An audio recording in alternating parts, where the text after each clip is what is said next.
Good morning, everyone. Welcome. Thank you all for joining us today, those of you here and online on our Zoom.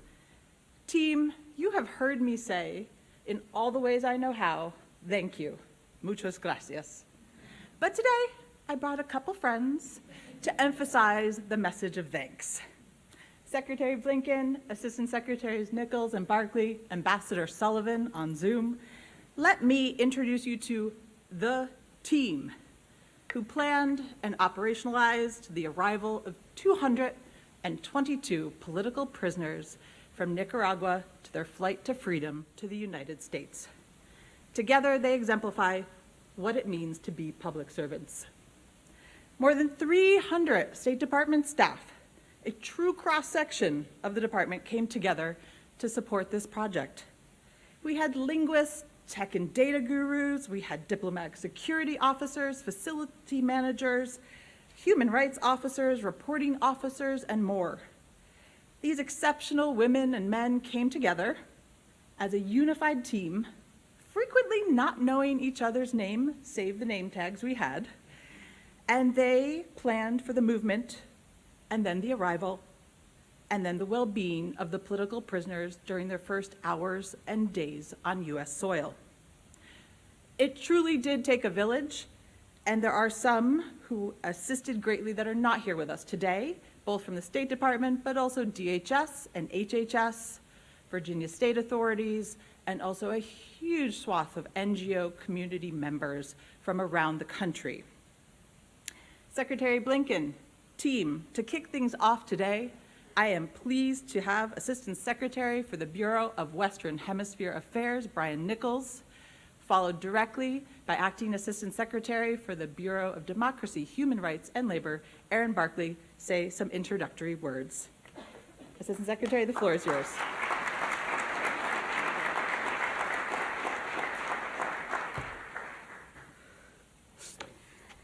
Secretary Blinken, Tressa, Erin, team, good morning. It's been an incredible journey. The Ortega Murillo regime's brutal crackdown began in 2018, and the department and our interagency colleagues have used diplomatic, economic, and programmatic tools to push for the return of democracy in Nicaragua. These efforts made a difference. In a single week of quiet behind-the-scenes diplomacy, we worked with the Nicaraguan government to secure the release of 222 political prisoners. They are young people, students who peacefully protested to fight for a better future for their country, and an older generation, some of whom who fought alongside Ortega decades ago, who the regime now considers threats to its control. They are clergy serving and protecting their congregants. They are community members who mobilize organically, campesinos, journalists, and political leaders who threaten the regime's grip on power. And one, a wrongfully detained U.S. citizen, has now reunited with his loved ones. As the plane took off, and the only home that many of the 222 had ever known slipped away below, the weight of the mission sunk in for both passengers and crew. There were few dry eyes amid the singing of the Nicaraguan national anthem and shouts of Viva Nicaragua Libre and Viva America. While we know that this operation offered hope to those still in Nicaragua, we are under no illusions about the difficult road that lies ahead. We remain steadfast in calling for the regime to restore civil liberties and democracy for all Nicaraguan people. Thank you all for being a part of this historic moment in U.S. diplomacy. Each one of you played a crucial role in that effort, and I particularly want to thank you, Tressa, for your incredible leadership in this effort. Your knowledge and your ability to bring together this group of incredible people really at the drop of a hat is one of the most incredible achievements I have ever witnessed. So I'm deeply grateful to you. I'm deeply grateful to every single person who participated because you all made this happen. Thank you so much.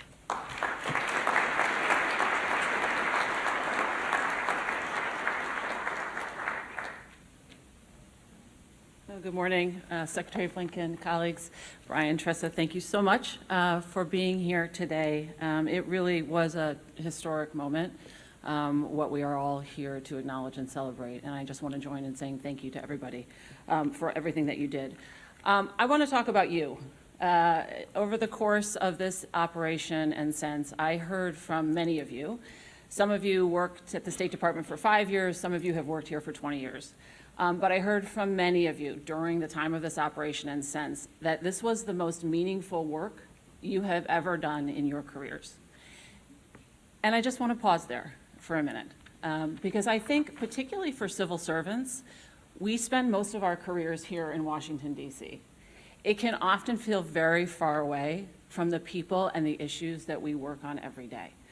But this was one of those very rare opportunities where you get the right people in the right place at the right time with the right resources to change lives.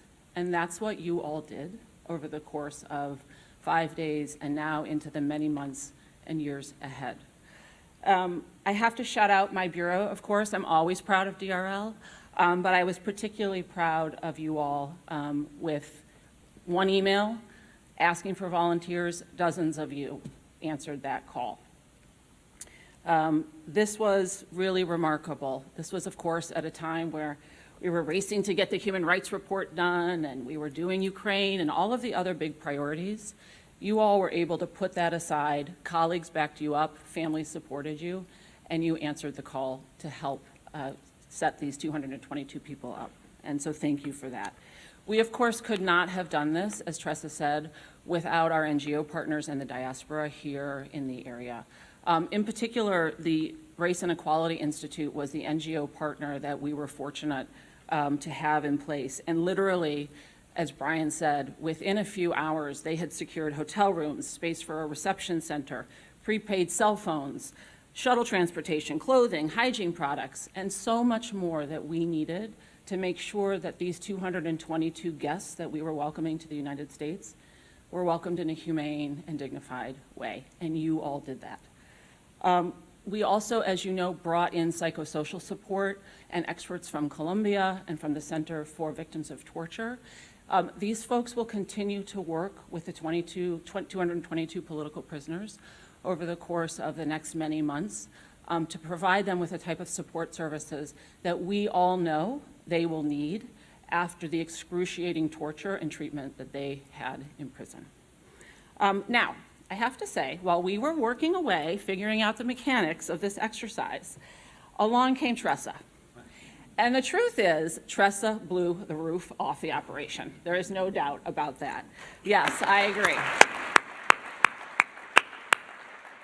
And really, Tressa, we exceeded expectations on this because of you, and we are deeply grateful to you.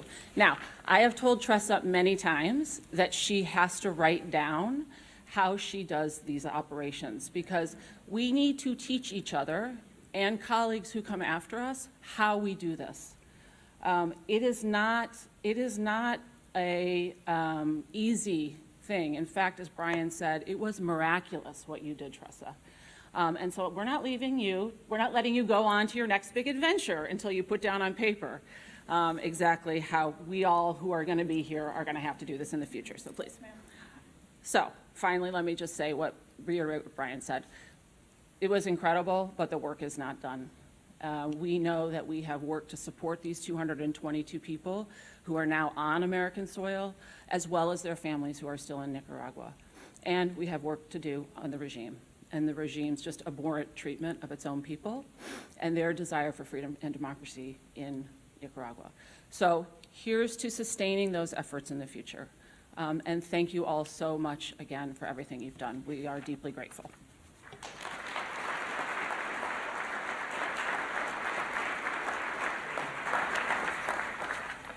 Thank you both for those very lovely and kind remarks. We now turn our attention to our talented and dedicated team at U.S. Embassy Managua. They have joined us via Zoom.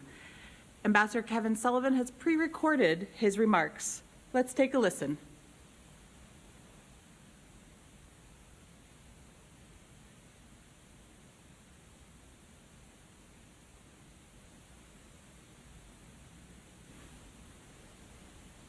Mr. Secretary, Ambassador Nichols, Tressa, and everyone, greetings from Nicaragua, and thank you for this special event today. We at Embassy Managua are proud to have played a part in the U.S. flight that took 222 people from wrongful detention in Nicaragua to freedom in the United States. In addition to giving these individuals their lives and liberty back, the outstanding work of our teams in Managua and in Washington gave a whole country its voice back. Millions of Nicaraguans now feel a new hope that their freedom will one day be restored as well. This group was a remarkable cross-section of Nicaraguan society. They were students, rural activists, prominent business leaders, regime dissidents, priests, well-known journalists, and 7 presidential candidates. All had been detained on false charges for over a year, some for more than 4. They had been denied access to their families and lawyers, as well as to adequate food and medical care. Our outstanding team on the tarmac saw firsthand the anxiety and confusion that these men and women experienced when they first arrived at the airport February 9th. Many have since described the deep relief and gratitude they felt once they were in our care, and once they knew that we would work diligently to reunite them with their families. Mr. Secretary, we in Managua want to thank you and the rest of the department leadership for your guidance and strong support for this historic operation.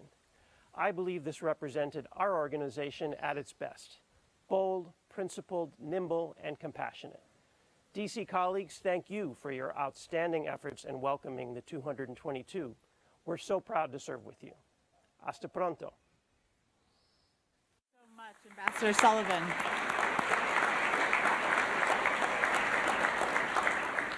It's great to have Ambassador Sullivan and Team Managua with us in the House. Secretary Blinken, in addition to the remarks you just heard from your senior leadership, I wanted you to hear directly from your staff. They are all leaders in their own right, and they made miracles happen hourly.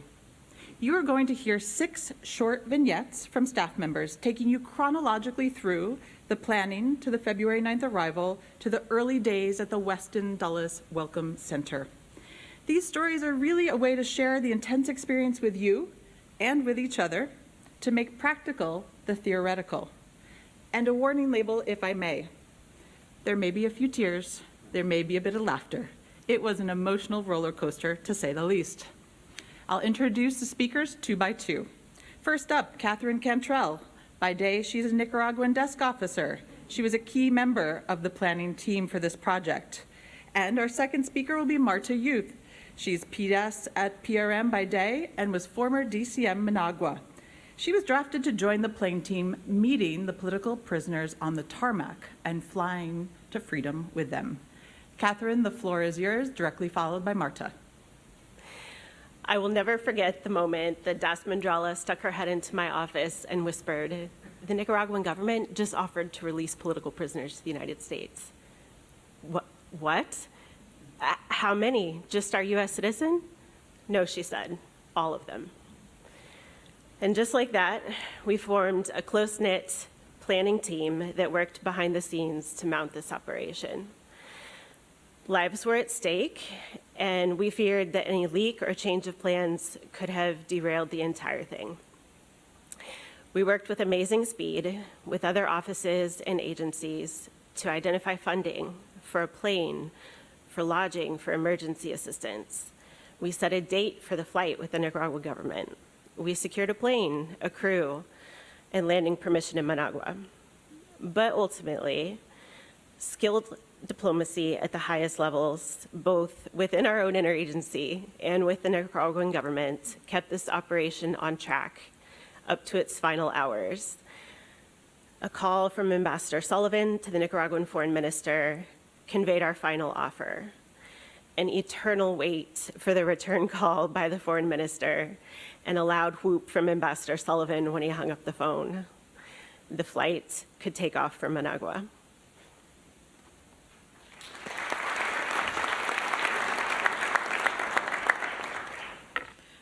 Having been DCM in Managua until mid-2017, WHA asked me to join the team on the plane because I would be a comforting, familiar face.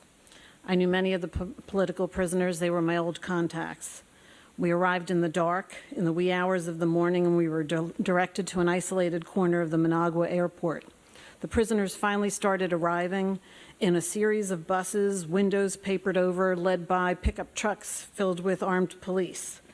Some prisoners told us that they feared they were being taken to a judge for more sentencing, or to be tortured, or to be executed. They came off the buses dazed and shocked, but on some of them I could see the recognition click in.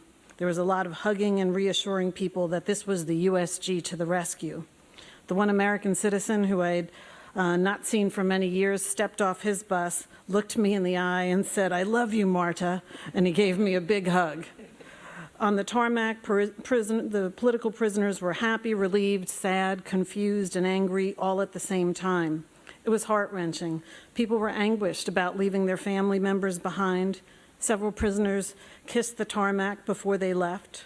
Several others had a few choice words to shout at the authorities, and we had to hustle them onto the plane before they had to put a stop to our mission.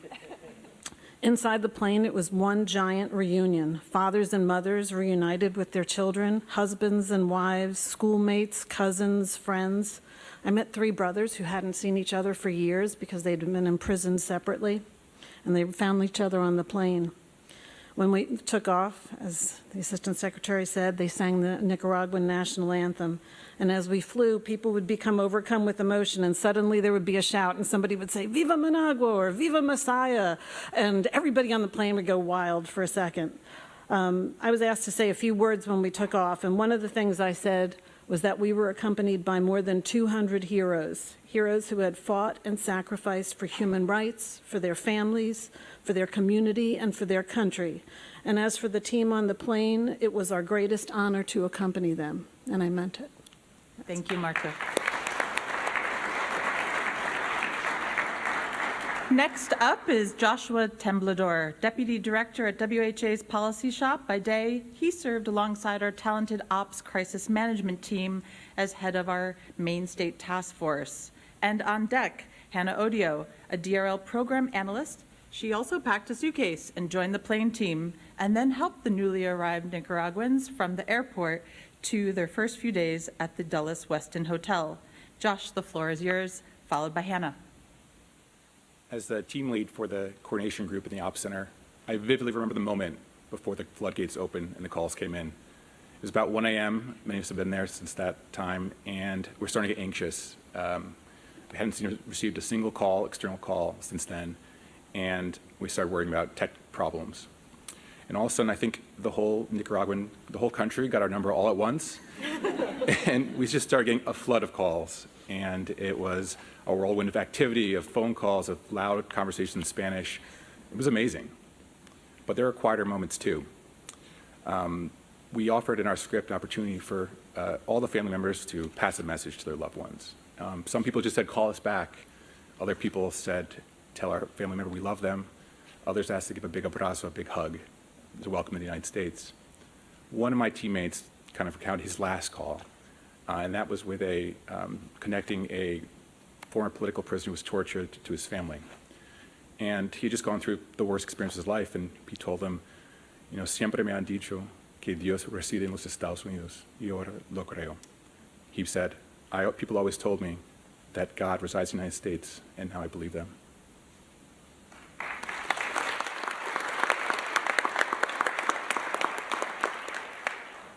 After landing at Dulles Airport and accompanying individuals through Customs and Immigration and the CBP Medical Unit, I handed out packed lunches and boarded a bus with the first individuals cleared to proceed to the hotel and welcome center for intake and rest. Although this wasn't just any airport shuttle, to our great surprise, this was a party bus, complete with lava lights, changing colors, large speakers, and an empty bucket that we at first thought was the trash can, but soon realized was for champagne.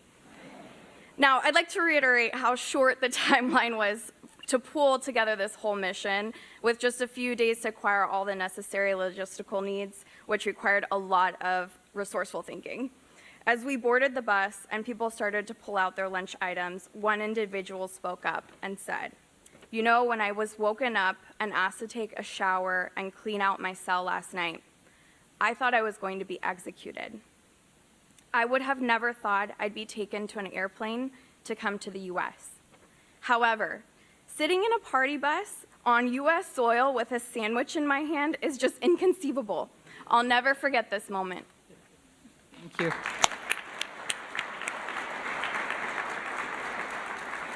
Our final two staff member speakers, Gail Morgado. She's an office director in the CSO Bureau and joined us at the Welcome Center using her brilliant Spanish language skills as part of our intake and translation team, among many duties as assigned. And on deck, Michael Kemp. He's a senior real estate officer at our Bureau of Overseas Building Operations. He brought his 2021 Dulles Afghan Expo experience with me to bear, working with the hotel team and our staff to smooth out ad hoc processes which changed by the minute. Gail, the floor is yours, followed by Mike. As an interpreter during intake and processing, I had the opportunity to speak to a Nicaraguan priest who had just left his parish of over 30 years. In going through my checklist, I asked if he had any urgent medical needs. Initially, he said he did not, but then said he had been without 4 essential medicines for over 24 hours.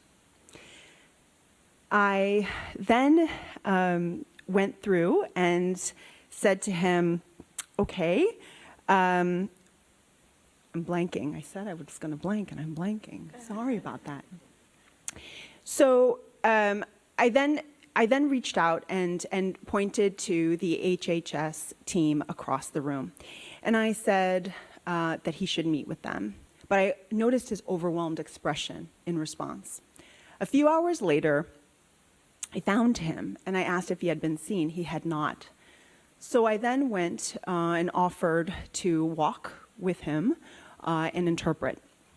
And the HHS team provided him with excellent individualized care as he entrusted me to interpret his personal medical needs.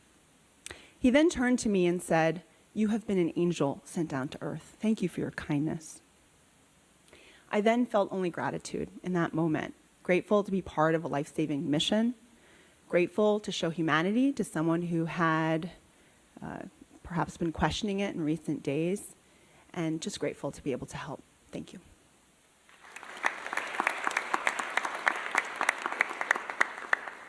Thanks, Tressa. Before I begin, I just wanted to thank Secretary Blinken and our special guest for joining us today. I wanted to thank Tressa for all of your leadership throughout the whole Operation Nicaragua. And thank you to all the volunteers here today. And I want to emphasize volunteers. You guys didn't have to be here, but you were. So really appreciate it. It's been an absolute pleasure working with you guys. And I don't think we would have been able to accomplish what we did without each and every one of you here and also on the phone. So thank you guys. My short story today is actually not about a parolee, but about the Westin Hotel maintenance man named Miguel. Now, many of you may know Miguel. He's probably about 65 or 70 years old. He was running around in his black polo shirt, constantly sweating, taking out trash cans, setting up tables and chairs, and sweeping up crumbs from the ballroom floor. Despite having such a physically demanding job, Miguel always somehow had a positive attitude and a smile on his face. One evening, I looked over and I saw Miguel standing around a table of about 10 political prisoners engaged in deep conversation, dustpan and broom in hand. I didn't think much of it at first, but afterwards, when we were taking out the trash together, I mentioned to Miguel, "Hey, what were you guys talking about?" Miguel became very serious and said, "Actually, you know, I was a political refugee, and I came to the United States 14 years ago, so I know exactly what these guys are going through." And so I shared with them some of the hardships I had to overcome, some of the struggles that I've had to overcome, but how that was completely worth it because I was now fortunate to be living here in the United States. So I think the political prisoners, having listened to him, they were super engaged. They were probably thinking to themselves, "This guy can do it, we can do it as well." So I think his words were very inspiring, and I think it gave them a sense of hope that they're now home here in the United States as well. So thank you.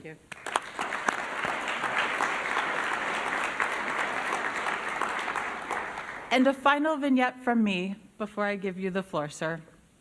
It was February 14th. It was a special day. It was day 6. I was in my last clean suit. It was closing time. The last Nicaraguan to depart, Jose, caught me in the hall. We had spent the last 6 days trying to get to know each other without a language in common. "Miss Teresa," he paused me. Hola, ¿cómo estás? I said, completely using all of my non-existent Spanish language skills. He had clearly rehearsed. Happy Saint Valentine's Day. May I hug goodbye? And one hug later, I said farewell. And my amazing colleague, our amazing colleague, Brian, performed one more miracle. He had arranged for Jose's mother, who's in the United States, to fly to Dulles. He took Jose to Dulles, connected him with Mom, and off they flew to Miami. And that was the last of our Nicaraguans to depart the Dulles Welcome Center. And the Westin Hotel reverted to, well, being a regular business hotel. And the 300 State Department staff volunteers, who had actually been humanitarian crisis leaders, reverted back to their day jobs. And the 222 political prisoners from Nicaragua began their next, undoubtedly challenging and difficult chapter, but free, on U.S. soil and beyond. That, Mr. Secretary, is the last story I wish to tell. The floor is yours.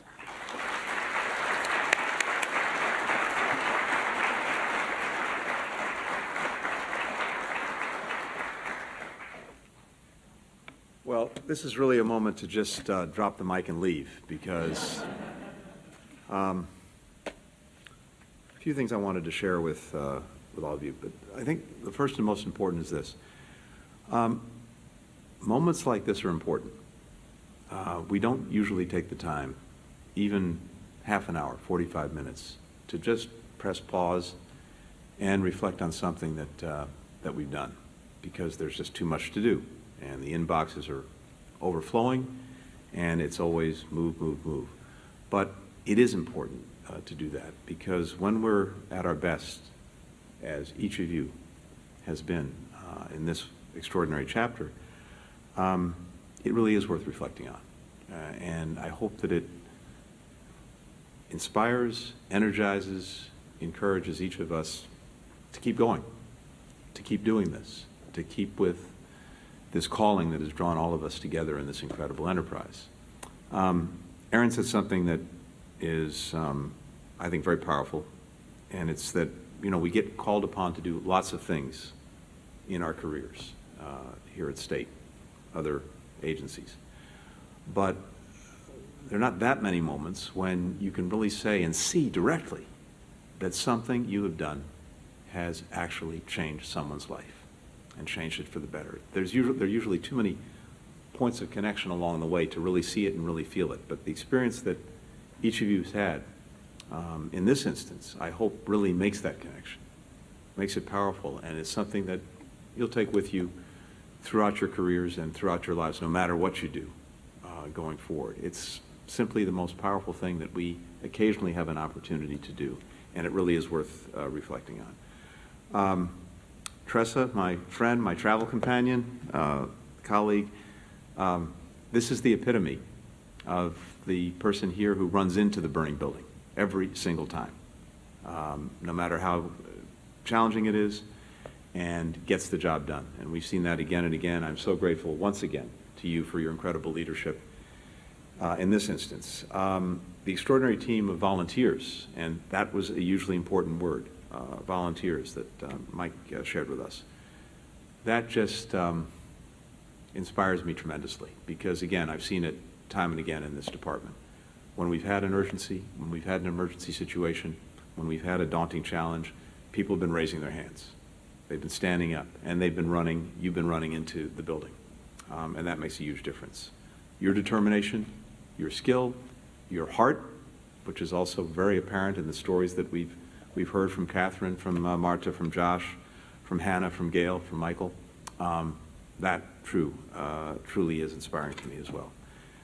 And to everyone who's joining us today, including folks who are online, as well as everyone here in person, thank you for everything that you've done, and thank you for sharing the stories. We know that for each of the 7 stories that we just heard, There are hundreds more from across the U.S. government, from across NGOs, from people who stepped up to welcome the 222. And I hope that in some way as well, we'll find a way to collect some of those stories and maybe share them with colleagues, because again, I think it's going to be incredibly inspiring to them. But these doctors, these political leaders, these journalists, these priests, these others who all came together and found themselves together as a result of your work on that plane, they had one thing that connected them, one overriding aspiration, and that was to simply exercise their fundamental freedoms and to try to safeguard the freedom of their fellow citizens. Tragically, in Ortega's Nicaragua, that's a crime. It's why these activists were imprisoned for months and sometimes years, denied visits from their loved ones. Many were held in harsh conditions, little access to sunlight, to fresh air, writing materials, books. One prisoner recalled reading and rereading the label on a tube of toothpaste. And as you've heard, living with that constant fear that you could be pulled into another cell, to be beaten up, to be tortured, the constant fear that you might even be executed, living with that every single day is its own kind of horrific torture.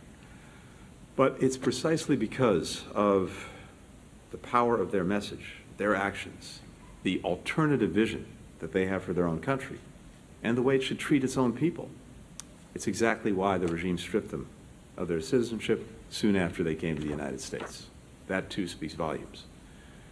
But it's also why we felt compelled to do what we could to bring them to safety. And it's why the work that all of you did and did together was so important.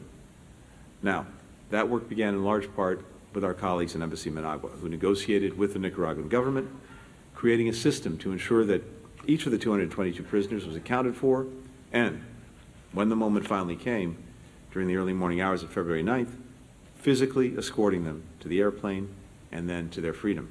Catherine talked about the waiting for that final confirmation, and I know that's excruciating. And as this was all happening, and Brian and Erin and others were keeping me informed of what was going on, I have to admit, I wasn't so sure this was really going to come together. I had a funny feeling, oh, this is going to fall apart. It seems almost too good to be true. But too good to be true because so much work actually goes into this. These things don't just happen. It takes the incredible effort that started in Managua to actually get it done. From there, more than 350 of our colleagues from the U.S. government, as well as partners from the state of Virginia, NGOs, you all took over. You worked around the clock, you worked through the weekend, reuniting prisoners with their loved ones. You interpreted for them. You provided them with food, with clothing, with health care. You helped them through the jarring process of starting a new life, far from their homes and their communities.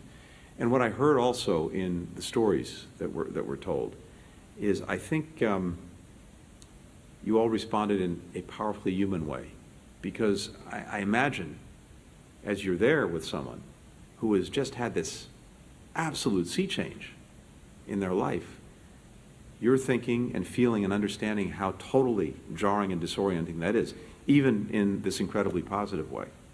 And the humanity that you showed as fellow human beings in helping them navigate this particular passage, that in and of itself was hugely important.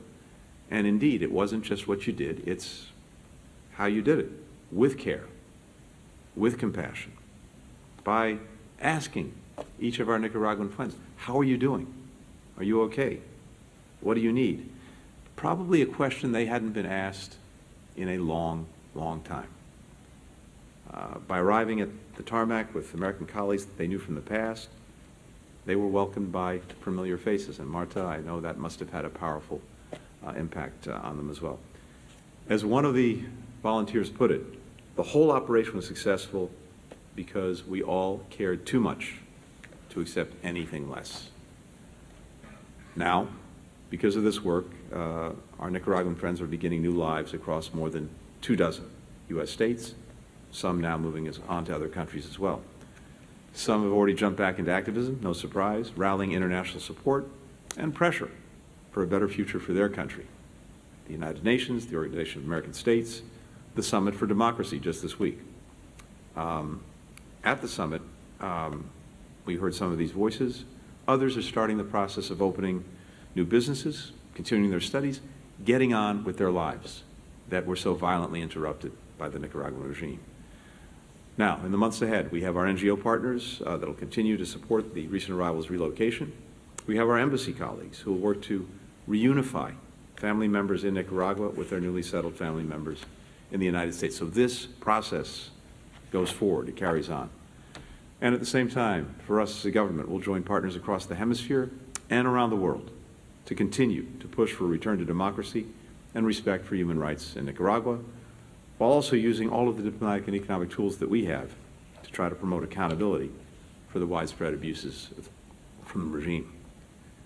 So, in a very small period of time, in a very intense way, you gave us a reminder of who we are when we're at our best, which is not every day, but it was in the days that you were engaged in this mission. A country that stands with those on the side of freedom and human rights and fights for our democratic values around the world. You've demonstrated that with your service, you've demonstrated that with your dedication. So I'm so glad we just had a few moments together, again, to press the pause button, to reflect a little bit on what each of you has done, and to take that with you going forward, because this career that all of you have been called to in a variety of ways, I know a lot of days can be frustrating. I know we pile on the work, the inbox gets higher, the resources seem to shrink, and we're working on all of that. And I know there are days for each of us when we say, is it worth it? Maybe I should be doing something else. I hope and I believe strongly that this experience is a reminder of what an incredible pursuit this is, what an incredible responsibility we all have, but also what an incredible privilege it is to actually work for, represent your country, and try to make sure that the country that we love and share and the department that we love and share is actually operating at its best. In this instance, it was because you were. And I just wanted to thank you on behalf of the President and as a fellow American. Thanks for exemplary work. Thanks for your service to our country. Thank you, everyone.